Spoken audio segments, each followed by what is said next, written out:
issue. This time naman, partner, pag-usapan natin, merong i-final na disbarment case laban kay dating Pangulong Rodrigo Duterte. At kaugnay po niyan, para magkaroon tayo ng legal perspective dyan, kasama na po natin si Attorney Domingo Cayosa, ang dating presidente ng Integrated Bar of the Philippines. Good morning po, Attorney. Welcome back po. Good morning, sir. Good morning, Christian and Victoria. Pinag-umaga po sa nakikinig sa inyong programa. Apo, sir, ito may nag-file mga grupo diyan sa Supreme Court para mapadisbar si dating Pangulong Duterte. Ang sinasabi nila, nilabag daw ng dating Pangulo yung Code of Professional Responsibility and Accountability for Conduct on Becoming a Lawyer. Ano bang ibig sabihin kapag hinainan po ng ganong reklamo? Well, ang ibig ko sabihin nun, hinihingi nila sa Supreme Court na imbestigahan yung mga aligasyon nila at kung may basihan ay papatulan ng sanksyon. O kaya kung seryoso yan o paulit-ulit, maaaring mag-amount sa disbarment. So yun ho yung ibig sabihin ng isang complaint. Opo, sir, ang kanilang reklamo ay humarap daw kasi si Duterte sa Senado at inamin na nagbigay siya ng orders sa death squad in connection with his anti-illegal drugs campaign. Pwede po bang magamit yung kanyang pahayag sa Senado para po sa ganitong klase ng kaso, itong disbarment case? Definitely. Yan, public pronouncement yan. Hindi naman siya napilitan. So it is on record. As a matter of fact, it's part of an official investigation ng Kongreso at under oath pa rin siya. So, yan, mabigat na ebidensya laban sa kanya, yung admission, no? Tinatawag na admission against interest. Pangalawa, hindi lang yan, marami siyang mga pinagsasabi at pinaggagawa na publicly na sinasabi niya na caught on camera, na media at different kinds of recording na maaring gamitin laban sa kanya. So, I think these are relevant and material evidence na maaring sumuporta sa mga complaint na ihain ng mga offended parties. Opo. Sabi po kasi ng kanyang counsel, si Attorney Salvador Panelo, sa isang pahayag po, no admission was made on extrajudicial killings. They should read the transcript of the proceedings. All his statements on killings were all hyperbole. They will not stand in court. Ano lang po ang masasabi natin doon, Attorney?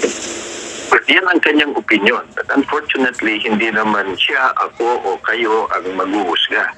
It will be the justices of the Supreme Court o kung i-refer yan sa IBP, it will be the National Board of Governors ng IBP who will be making that decision based on the recommendation or findings of fact, investigation ng Bar Discipline Commissioner. O in the case of the Supreme Court, kung sila na mismo ang gagawa ng investigation, it will be based on the findings of fact ng Bar Confidant. So it is for the Supreme Court to weigh whether or not hyperbole ba yan. At kung hyperbole man yan, yan ba ay nararapat, yan ba ay tama na ginagawa ng isang abogado, or would that be failure to abide by the provisions of the Code of Professional Responsibility and Accountability, and would it merit sanctions? At kung merong sanction, anong klaseng sanction ba yan? Kasi marami kong mga sanctions na ipapaloob dun sa aming fix.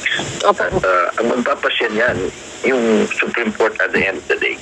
Basta the fact remains, sir, na admissible yung mga sinabi niya doon sa Senate hearing. Yes, ang weighing yan i-consider ay at hindi lang naman yan, napakarami pang iba. Of course, hindi natin alam ang minalaman ng complaint, yung ethics complaint. Kasi under the rules kasi confidential and summary yung talk na susundan ng Supreme Court ang sariling rule na ginabas nila under the rules na bago noong July 2020 lang. It is supposed to be resolved within 180 days from submission. So 6 months lang dapat yan. So hopefully ay mariresolve one way or the other rather than tatagal pa at abutin ng siyam-siyam. Opo. Pero yung mga ganyang kaso, attorney, na public on record naman yung mga pahayag ng dating Pangulo. Wala bang kapangyarihan ng Supreme Court na parang mag-moto proprio yung magkukusa, or kailangan talaga may magpa-file ng case sa kanila? Magandang punto yan, no, Christian. Meron rules at yung old rules, yung code of ethics namin noon at itong professional responsibility and accountability, yung Supreme Court by itself, motu proprio, can investigate.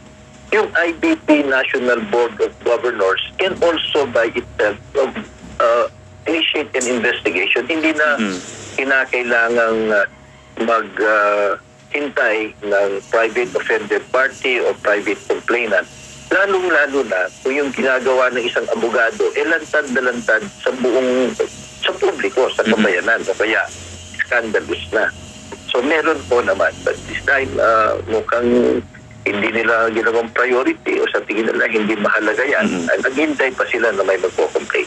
Ano kaya yung mga possible na challenges doon, attorney? Bakit kahit may gano'n naman palang powers ang Supreme Court, even the IBP, hindi na-execute yung powers na yun?